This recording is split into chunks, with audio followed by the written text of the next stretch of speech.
أعوذ بالله من الشيطان الرجيم بسم الله الرحمن الرحیم۔ آج کا سوال سورہ الزلزال کی آیت نمبر 6 کے ریفرنس میں کہ اللہ تعالیٰ جو ہے وہ تصویری زبان میں وحی کیوں کرتا ہے؟ تصویری زبان کی وحی کے فائدے کیا کیا ہو سکتے ہیں، اور نبی پر ہمیشہ کلام ہی کیوں نازل نہیں ہو جاتا، یعنی ہمیشہ لفظی کلام کیوں نہیں نازل ہوتا، کیوں اس پر کشف یا رویا میں حالات کا انکشاف حالات کو ظاہر کیا جاتا ہے۔ تو یہ جو سوالات ہیں ان کے جواب ہم آج پڑھیں گے۔ بسم اللہ الرحمن الرحیم۔ رب اشرح لی صدری ویسر لی امری واحلل عقدۃ من لسانی یفقہوا قولی رب زدنی علما اللہم فقہنا فی الدین۔ جی، تو سوال کا جواب کہ تصویری زبان میں وحی اللہ تعالیٰ کیوں کرتا ہے۔ سب سے پہلے ہم پہلا فائدہ اس کا دیکھیں گے۔ تصویری زبان کی وحی میں بعض ایسی خوبیاں پائی جاتی ہیں جن کی وجہ سے اس کی ضرورت سے جو ہے وہ انکار نہیں کیا جا سکتا۔ اب ہم اس کی مثال لیتے ہیں کہ ایک فائدہ تو اس وحی میں یہ ہے کہ کلام جو ہوتا ہے لفظی کلام، اس میں ایک لفظ میں کئی معنی ہوتے ہیں، لیکن جو تصویری زبان ہوتی ہے اس میں بعض دفعہ ایسا اجمال ہوتا ہے، ایسے معنی ہوتے ہیں جو کسی فقرہ میں نہیں ہو سکتے، یعنی کہ بہت زیادہ اس میں معنی پائے جاتے ہیں۔ جیسے کہ اس طرح سمجھیں کہ اگر رویا یا خواب کی حالت میں یا کشف کی حالت میں کسی کی صورت جو ہے کسی شخص کی وہ آنکھوں کے سامنے اللہ تعالیٰ لاتا ہے اور اس کے ماتھے پر شکن پڑے ہوتے ہیں اور 10 سے 20 قسم کے مختلف جو جذبات ہیں وہ اس کے چہرے سے ظاہر ہو رہے ہوتے ہیں، تو یہ نظارہ ایک سیکنڈ میں اسے دکھایا جا سکتا ہے۔ لیکن اگر انہی 10 سے 20 قسم کے جذبات کو الفاظ کی صورت میں ادا کیا جائے تو خواہ کیسے ہی جامع الفاظ ہوں اور کس قدر ہی اس کو مختصر رکھا گیا ہو، پھر بھی 10 15 یا 20 فکروں میں وہ مضمون ادا ہوگا اور ممکن ہے پھر بھی کوئی نہ کوئی خامی رہ جائے۔ بس ایسے موقع پر جب اجمال در اجمال یعنی معنی در معنی بہت زیادہ معنی کی صورت میں جو ضرورت ہوتی ہے تو اللہ تعالیٰ کوئی بات بتانا چاہتا ہے جس میں بہت زیادہ معنی ہوں اور الفاظ سے زیادہ بہتر طریقے میں کم سے کم وقت میں کوئی بات اپنے بندے پر ظاہر کرنا چاہتا ہے تو اس وقت اللہ تعالیٰ تصویری زبان میں وحی نازل کرتا ہے۔ مجھے امید ہے اس کی سمجھ آئی ہوگی کہ ایک نظارہ آنکھوں کے سامنے پھرایا جاتا ہے اور اس طرح وہ باتیں جو 10 سے 20 فکروں کی محتاج ہوتی ہیں وہ ایک سیکنڈ میں انسان پر ظاہر ہو جاتی ہیں۔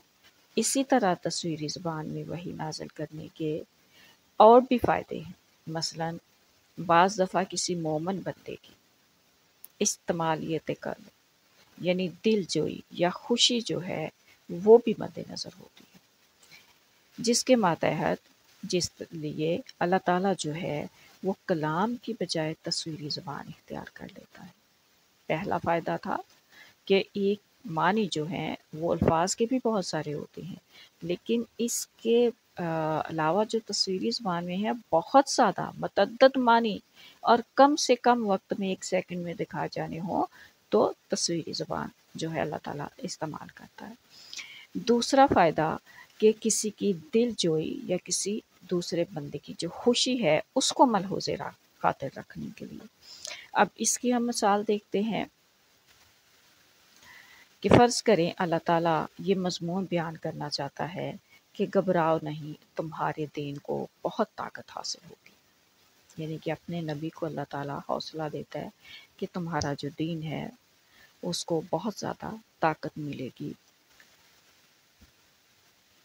اور نبی کا کوئی اصحاب ہوتا ہے، مرید ہوتا ہے، وہ ایسا ہو کہ कि जिसका नाम जो है वो अब्दुल कवी हो। अब कवि के मानी ताकत है और कुव्वत है, तो अल्लाह ताला रोया में या कश्फ की हालत में अब्दुल कवी को उसे दिखा देगा। अब ये ज़ाहिर है कि अब्दुल कवी को दिखाने से गोया मज़मून में बयान हो गया कि दीन को तक़वियत हासिल होगी। यानी कि अब्दुल कवी को दिखाने से ये मज़मून भी आ गया कि तुम्हारे दीन को बहुत ताकत हासिल होगी, मगर साथ ही अब्दुल कवी का जो दिल है वो भी खुश हो गया कि मैं भी अपने नबी की ख्वाब में आ गया हूँ। जैसे कि रसूल करीम सल्लल्लाहु अलैहि वसल्लम ने अगर कभी अबू बकर रज़ियल्लाहु अन्हु को देखा या हज़रत उमर रज़ियल्लाहु अन्हु को देखा, तो अल्लाह ताला का मंशा महज एक मज़मून बयान करना नहीं था, माज़रत, बल्कि हज़रत अबू बकर और हज़रत उमर रिज़वानुल्लाह अलैहिम अजमाइन जो है उनकी दिलजोई भी मद्देनज़र थी, उनकी खुशी भी मद्देनज़र थी, और अल्लाह ताला चाहता था कि वो ख्वाब सुनकर खुश हो जाएं।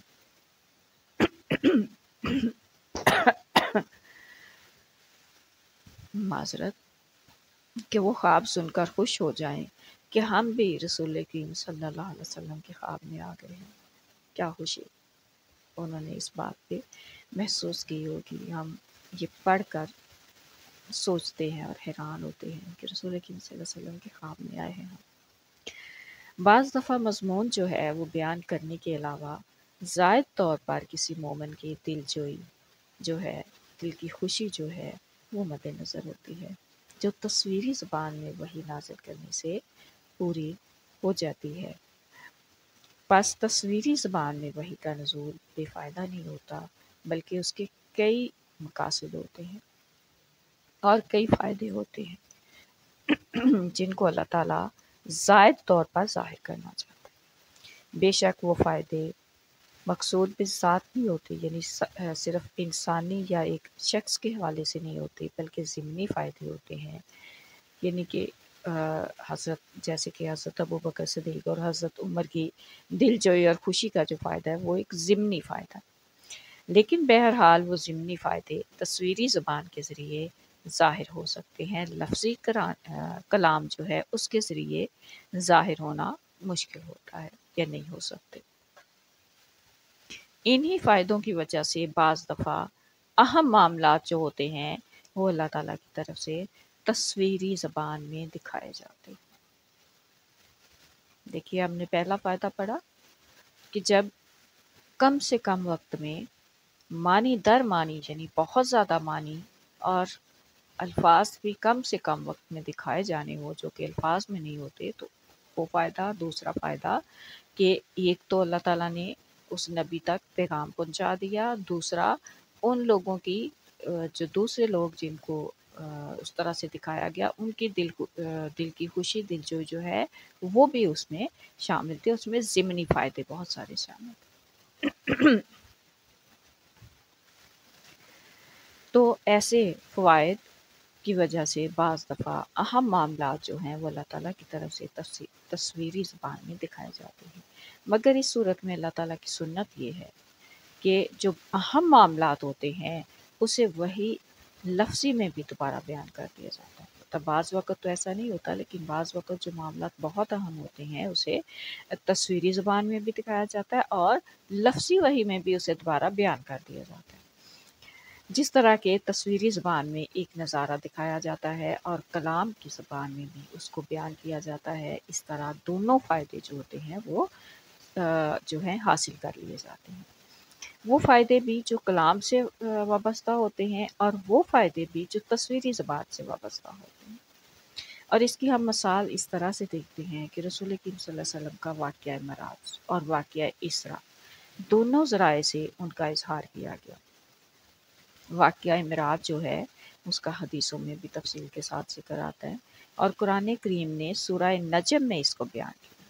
वाक़या मेराज एक तो तस्वीरी ज़बान में दिखाया गया और फिर सूरह नजम में इसको अल्लाह ताला ने बयान कर दिया। इसी तरह वाक़या इसरा जो था वो तस्वीरी ज़बान में भी अल्लाह रसूल करीम सल्लल्लाहु अलैहि वसल्लम को दिखाया गया और सूरह बनी इसराइल में लफ्ज़ी वही में भी इसका ज़िक्र किया गया। कुरान करीम में तो इसका ज़िक्र इसलिए कर दिया कि ये वाक़या वही मतलू में आ जाए। वही मतलू यानी कि तहरीरी ज़बान जो होती है, जो पढ़ी जाती है, वो है। और नज़ारा आपको इसलिए दिखाया गया कि जो ज़ायद फ़ायदे, इससे ज़्यादा फ़ायदे तस्वीरी ज़बान की वजह से वाबस्ता होते हैं या तस्वीरी ज़बान की वजह से होने थे, वो भी हासिल हो जाएँ। मसलन अगर गौर किया जाए तो वाक़या इसरा का सिर्फ़ इतना मफ़हूम था कि अल्लाह ताला रसूल करीम सल्लल्लाहु अलैहि वसल्लम को तमाम अंबिया पर फ़ज़ीलत अता फ़रमाएगा। तमाम अंबिया का सरदार। लेकिन जब रसूल करीम सल्लल्लाहु अलैहि वसल्लम को से ये नज़ारा दिखाया गया कि जिब्राईल अलैहिस्सलाम आपके पास आए, बुराक लाए और आप उस पर सवार होकर बैतुल मुक़द्दस तक पहुँचे और फिर आप सल्लल्लाहु अलैहि वसल्लम ने लोगों के सामने ये बात जब बयान फरमाई और उन्होंने कहा कि आप बैतुल मुक़द्दस से होकर आए हैं, तो हमें उसका नक्शा बताएँ। जिस पर रसूल करीम सल्लल्लाहु अलैहि वसल्लम ने उन्हें बताया कि बैतुल मुक़द्दस ऐसा है, तो इससे लोगों के जो ईमान थे, उनकी जो ताज़गी उनमें पैदा हुई, वो लफ्ज़ी कलाम से शायद उस तरह ना पैदा हो सकती। या मसलन हदीस में आता है कि वापसी के वक़्त हुज़ूर सल्लल्लाहु अलैहि वसल्लम ने देखा कि एक काफ़िला मक्का की तरफ आ रहा है और उस काफ़िला वालों का एक ऊँट गुम हो गया है, जिसकी वो तलाश कर रहे हैं। आप सल्लल्लाहु अलैहि वसल्लम ने ये बात भी कफ़ार के सामने बयान की। चनाचे चंद दिन के बाद मालूम हुआ कि ये वाक़या मक्का के एक काफ़िला के साथ पेश आया था, बिल्कुल उसी तरह से। और जब वो काफ़िला मक्का पहुँचा तो उसने तस्लीम किया कि बात इसी तरह दुरुस्त है और अब ये एक ज़ायद फ़ायदा था जो रसूल करीम सल्लल्लाहु अलैहि वसल्लम को इसरा का नज़ारा दिखाने से हासिल हुआ कि लोगों के जो ईमान थे वो बहुत ज़्यादा बढ़ गए और कफ़ार जो रसूल करीम सल्लल्लाहु अलैहि वसल्लम पर एतराज़ करते थे कि आप सल्लल्लाहु अलैहि वसल्लम नऊज़ बिल्लाह इफ्तरा से काम लेते हैं, उनका भी मुँह बंद हो गया। गर्ज़ अल्लाह ताला बाज़ दफ़ा अपने अहम कलाम के इज़हार के लिए तस्वीरी ज़बान का भी इस्तेमाल करता है, यानी तमसीली ज़बान में भी एक वाक़या बयान कर देता है और फिर लफ्ज़ी वही में भी उसका ज़िक्र कर देता है।